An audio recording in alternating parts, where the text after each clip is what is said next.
इस बजट में कोई स्ट्रैटेजिक डायरेक्शन है पाकिस्तान के पास इस बजट में? अजहर साहब जी, मतलब हज़ारों ख्वाहिशें ऐसी कि ख्वाहिश पे मेरी वो जो है वो क्या कहते हैं उसको, दम हम निकले। निकले। बात ये है कि फाइनेंस मिनिस्टर ये कह रही हैं आखिरी जो होना चाहिए, इससे पहले भी अक्सर फाइनेंस मिनिस्टर ये कहते रहे हैं। फाइनेंस मिनिस्टर ने पिछले साल कहा कि जी हम रिटेलर से इतने पैसे ले आएंगे, रियल एस्टेट से इतने पैसे ले आएंगे। साल के एंड में क्या निकला? अब कल अगले साल फिर कह रहे हैं इतने लाएंगे, ये हो जाएगा, वो हो जाएगा। इससे पहले फाइनेंस मिनिस्टर भी कहते रहे हैं। तो ये तो कहते रहते हैं, पहले आप स्टेप सिखाएं ना, पहले आप टैक्स नेट को एक्सपैंड करें, पहले आप जो है आप जो टैक्स नहीं था उससे टैक्स नहीं और टैक्स रेट्स को कम करें। ठीक है जी, पहले आप एफबीआई के कस्टम के अंदर जो मैसिव जो वो जो है करप्शन होती है या उसके अंदर जो भी इश्यूज होते हैं उनको सीधा करें। ठीक है जी, आप कुछ हद तक आपने थोड़े बहुत रिफॉर्म कुछ शुरू किए जी, वीट सपोर्ट प्राइस आपने खत्म की जिस तरीके से की है। एक और सवाल था, नेशनल टैरिफ पॉलिसी लाके इनकी प्रोडक्शन खत्म कर रहे हैं, जिस तरह कर रहे हैं वो देखना पड़ेगा, बट ये अच्छी चीज़ है। एक्सपोर्टर्स को जो सब्सिडी देते थे बड़े बड़े इंडस्ट्रियलिस्ट को, वो आपने निकाल दी। कैप्टिव के ऊपर जो आप लोगों को सस्ती गैस देते थे वो निकाल दी। ये आपने कुछ स्टेप्स आपने किए हैं, लेकिन without expanding the tax net जो है ना, आप ये और टैरिफ पॉलिसी को आप कस्टम को ठीक किए बगैर करेंगे तो वो फिर भी रिफॉर्म नहीं होगा। तो बात कहने का है बोल्ड स्टेप है, और अगर जाना नहीं है तो फिर एक्शंस आने चाहिए, रिफॉर्म्स होने चाहिए गवर्नेंस के अंदर, स्पेशली एफबीआई के अंदर जो फाइनेंस मिनिस्टर के अपने अंदर आता है। जी अच्छा, मेहताब हैदर साहब, वैसे ऑन अ लाइटर नोट, पता नहीं इकोनॉमी का या बजट का डीएनए चेंज हो रहा है नहीं हो रहा, लेकिन मैं और आपने जितना टैक्स दिया हमारा शायद डीएनए थोड़ा चेंज हो गया हो।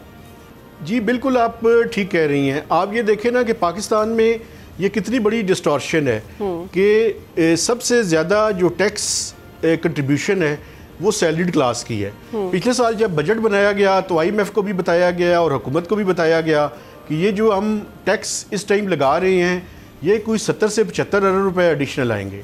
लेकिन आप ये देखिएगा कि by end of this year Pakistan में जो सैलरीड क्लास है वो कुछ 550 अरब रुपए की कंट्रीब्यूशन उसकी होगी। पहले अगर 10 माह के अंदर ही देख लें तो वो कुछ 450 अरब रुपए से ज़्यादा की कंट्रीब्यूशन हो चुकी है।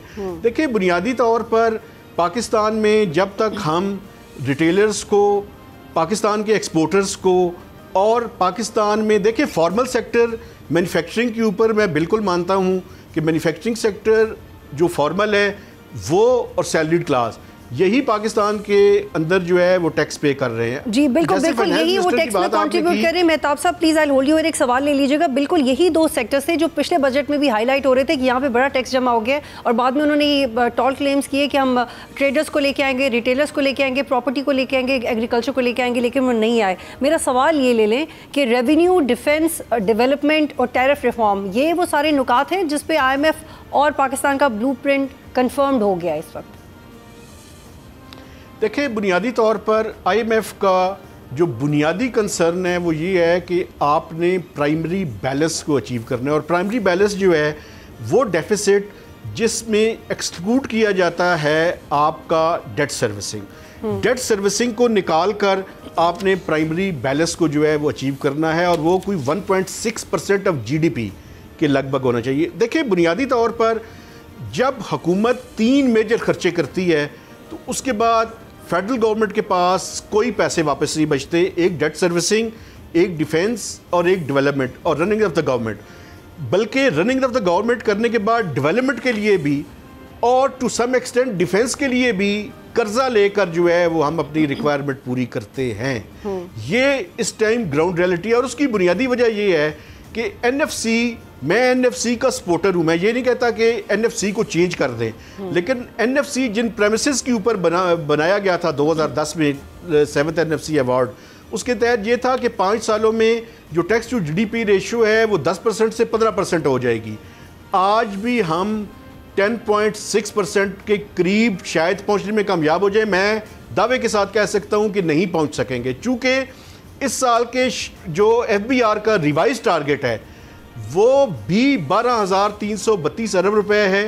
अगर FBR 11.7 या 11.8 ट्रिलियन को टच कर जाए तो ये FBR की कामयाबी होगी।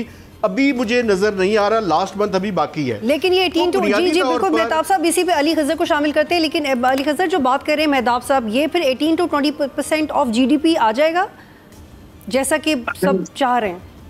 नहीं, मेरा नहीं ख्याल ये आएगा। ये 10.6% भी जो इस साल आया है तो वो इस वजह से आया है कि आपने इस पे सैलरी के ऊपर आपने इतना बोझ डाल दिया है जो 500 अरब उनसे आ रहे हैं, which is about 0.5% of GDP. ठीक है जी। इसके अलावा जो है आपका जो हम एक क्या कहते हैं, आपका सुपर टैक्स आपने लगाया है, उसमें बहुत ज्यादा लोगों से पैसे आए हैं। बैंक प्रॉफिट आपने जो है वो 10% ऊपर कर दिया है, उससे बहुत पैसे आ रहे हैं। तो जाहिर बात है जो जिस तरह से जो फॉर्मल कुछ बड़े सेक्टर्स है उसको आप ज्यादा टैक्स करेंगे तो वहां से आएंगे आप, तो इस पे इससे ज्यादा टैक्स आप लगा नहीं सकते और इनफॉर्मल सेक्टर बढ़ रहा है। तो मेरा ख्याल है हम अप्रोच कर गए हैं अपने प्लेटो को on tax to GDP ratio from existing tax पे रेट्स, क्योंकि अब इससे ज्यादा बढ़ाएंगे तो लेफर का प्ले में आएगा और इनफॉर्मल सेक्टर बड़ा होगा और डिमांड जनरली लेकिन अली यही रिजर्वेशन पिछले साल भी थी। एक सवाल ले लीजिए, तो फिर अब क्या करेंगे? क्योंकि पिछली दफा गवर्नमेंट ने कहा कि अगर रिटेलर्स नहीं मान लिए तो हम बड़ा एग्रेसिव हो जाएंगे। एग्रेसिव भी हुआ, फिर भी चंद लाख से ज्यादा भी टेस्ट नहीं टैक्स जमा हुआ, चंद 100 से ज्यादा ट्रेडर्स ने रजिस्टर नहीं किया। तो फिर अब वो कौन से एग्रेसिव टूल्स हैं जिसकी वजह से ये एटलीस्ट इन लोगों से टैक्स जमा करेंगे? अली खजर साहब देखिए, सिर्फ ये ट्रेडर्स नहीं है, और भी बहुत सारे लोग हैं जो ट्रैक्शन के नेट होते हैं, बायर होते हैं। उनकी इनकम दाएं बाएं, किसी की रियल एस्टेट कंस्ट्रक्शन से आ रही थी, किसी कहीं से आ रही थी, किसी की कहीं से आ रही थी। इवन फॉर्मल सेक्टर के अंदर वो चोरी करते हैं और वो चोरी करके वो दूसरी तरफ दिखा देते हैं और एक इनफॉर्मल सेक्टर को कायम रखते हैं।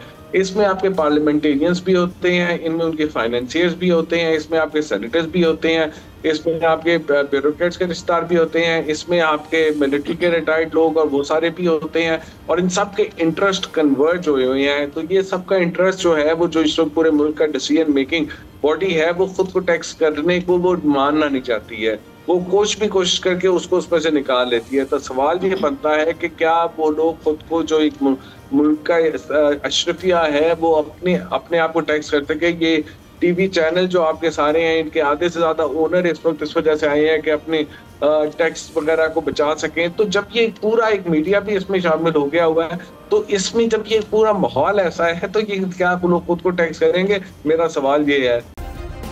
सब्सक्राइब करें और बेल दबाएं ताकि कोई खबर रह न जाए।